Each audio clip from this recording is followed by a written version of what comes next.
these boys. Sudarsana, he is younger. They have similar weights, and Rasy Soth has the experience and the height advantage.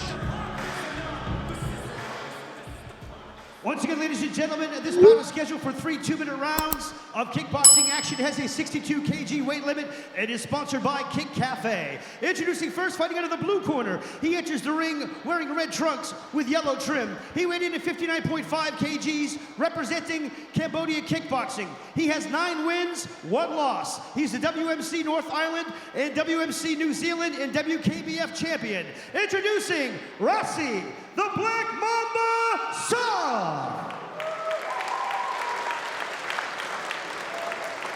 And his opponent fighting out of the red corner enters the ring wearing black trunks with a blue trim, weighing in at 62 kgs even, representing ETK in the North Shore. He has 8 wins, 1 loss. One of his wins coming by way of KO. Introducing Sudarsana. 3 2 rounds when the bell rings. Referee in charge is Clyde Cowley. Our third man in centre ring is Clyde Cowley. Very experienced referee, both on the local and world scene. Sudarsana, the man on the right of your screen, giving away a lot of age, just 18 years of age. Judge, meetings. And this is the first undercard fight of the evening. I'm Lightning Mike Hangove, and my partner tonight, UFC sensation Dan the Hangman Hocker, former 8-man winner himself. And these undercard bouts are always very exciting for these fighters on the way up, Dan. Well, it's a big opportunity. This is the biggest showcase of skill in the country. So it's an astounding opportunity for young fighters to make a name for themselves. All right, Sudarsana coming out of the red corner. He immediately is taking up the southpaw stance and starts off early to the liver. And also the classic left hand to the head and knee to the body, Dan, and pretty clear early. He knows what he's doing as a southpaw. Yeah, young Ethan, he's a physical young guy, and he's looking to push the pace and impose that kind of cardio that you get when you're a young lad and a teenager. You're kind of built to not get tired, so he's coming with that aggression. Rasy Soth, you can see he's immediately going to the double-handed tie grapple. Just remember, this is king in the ring rules, so you're allowed the double-handed grapple for 1 knee, and then you have to disengage or just use the single hand. Now, Dan, for this chap, it's going to be difficult as an 18-year-old coming in against a fully fledged, fully grown man. There is a difference between man's strength and the enthusiasm of youth. Yeah, well, I started fighting when I was 19, and you know, you're competing against fully grown men, 30-year-olds, and it is really, he may look physically the same size, but it's a different kind of strength. And Rasy Soth with a nice combination there. Sudarsana, he took it well. Soth just going for the tie dump. He took it well, but signs there that Soth has a little bit more pep in his arsenal than perhaps Sudarsana has, just in terms of pure power. I'm surprised Kyle Carley hasn't warned him. That's 2 knees in that double-handed clinch. Nice uppercut there, and I think that momentarily wobbled Soth. He's coming in looking to use the tie clinch. And that has limited effect under K1 rules as a 10-second clacker sounds. Yeah, it's a very close-range fight. This is a boxing and knee predominantly located fight. You know, they're fighting in each other's faces. Well, that's an interesting first round as we walk back to the corner, the blue corner with Eden Sudarsana. And Rasy Soth, you can see he wants to get in, he wants to close the gap and work the clinch. And that was that nice combination earlier. He put Sudarsana on the chin, but he did take it well. And that uppercut, I thought, momentarily wobbled Soth, the man from Cambodian kickboxing. And you see him cover up, boom, you're going to have body with that left kick of yours, okay? Okay, good. What's that break on?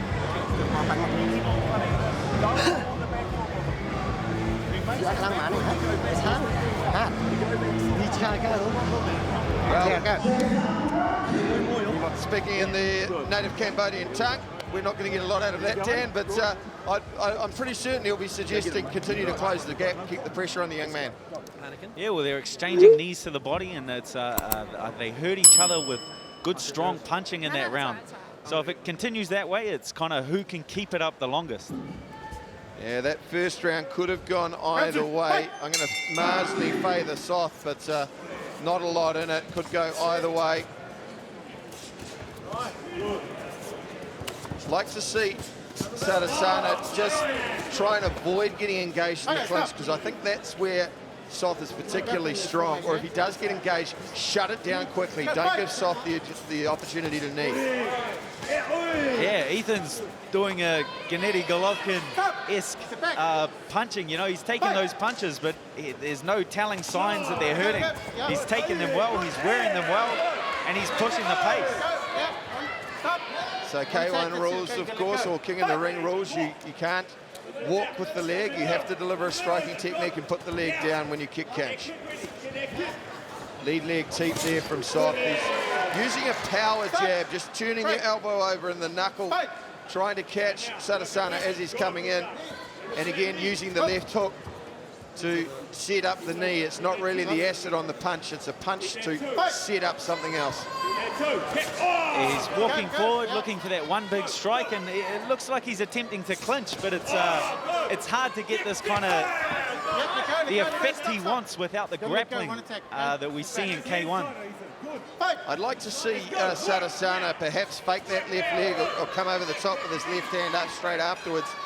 Or alternatively, set up the left hand before he goes to the body, because Soth has caught it a couple of times now, which is an opportunity to find a counter strike.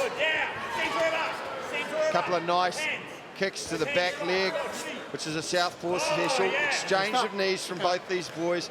Sudarsana seems to have warmed into his game more, and he's competing with a guy who we thought might have been physically stronger. Beautiful straight left there. Okay, stop. Step out. Yeah, these boys are constantly exchanging punches. You know, they're both walking forward, exchanging shots, and it's kind of first man to land. Well, I'm narrowly going to go the way this time of Ethan Sudarsana. He wasn't overwhelmed in the first round. He's come back strongly into that, and he landed the cleaner shots, and just a little more frequently than the ever moving forward Soth. Yeah, two very close rounds. I think if we cut to both corners, they'll be telling their fighter to really push the fight and make a statement in the third round. Everything you're landing on him is good. Keep landing shit on him. Very nice execution from both boys. When you get them to strike. These guys, both of them, have had 9 and 10 fights respectively. We're here there in the corner of Rasy Soth.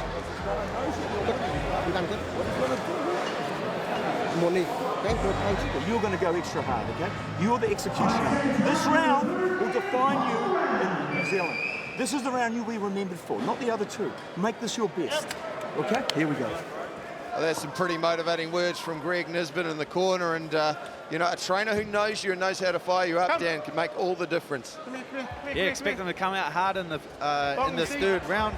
I heard Soth's trainer call for more knees. So he's thinking the knees are taking a toll on the body. He's asking for the punches and more knees. That's good work there. Then using the left hand there, catching Soth. That's a good way to start that round. Remember too, this is just a 2-minute round, so it's more of a sprint than a marathon. He started off very nicely there, the young southpaw, and caught Soth on a couple of occasions. And he's won the first 30 seconds of that round. He really just needs to win another 35, 40 seconds, and you know, this fight could be his. Okay, let go. Stop. Ethan's doing great work when he can keep Soth at kicking range. If he fires now with those punches and can keep him outside of that kneeing range, I see him stealing this round. Yeah, and that's exactly it. If he can keep it range, deliver his strikes, and then minimize Soth's opportunity to strike back with the knees, and he's doing that well. Just 1 minute to go in the round now, and those were taken on the glove, and he's landing the clean knees, the young 18-year-old from ETK North Shore. Rasy Soth in the red shorts, Sudarsana in the black. Sudarsana started the first half of this third and final round very well. That one looked, oh, using straight right hand, and another one there from Okay, Soth. stop. Step out. Come on, come out. I think you're right about that Gennady Golovkin chin, though. Took it very well down.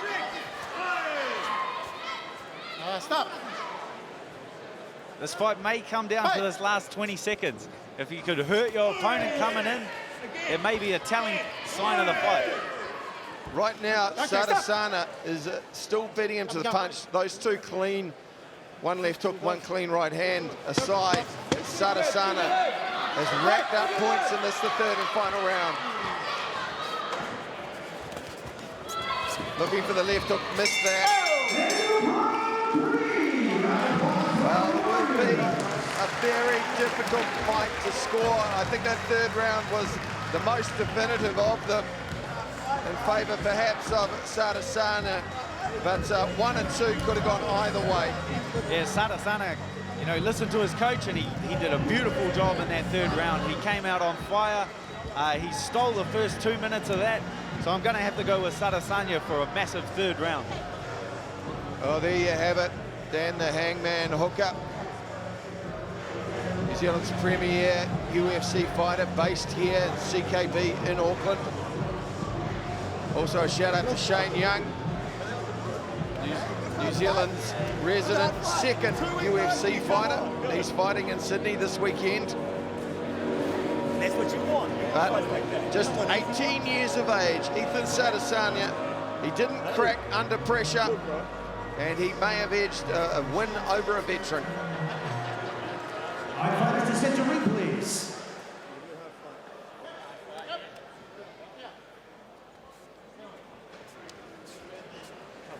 Ladies and gentlemen, after 3 rounds of kickboxing action, we go to the judges' scorecards for decision, where we find a unanimous decision winner.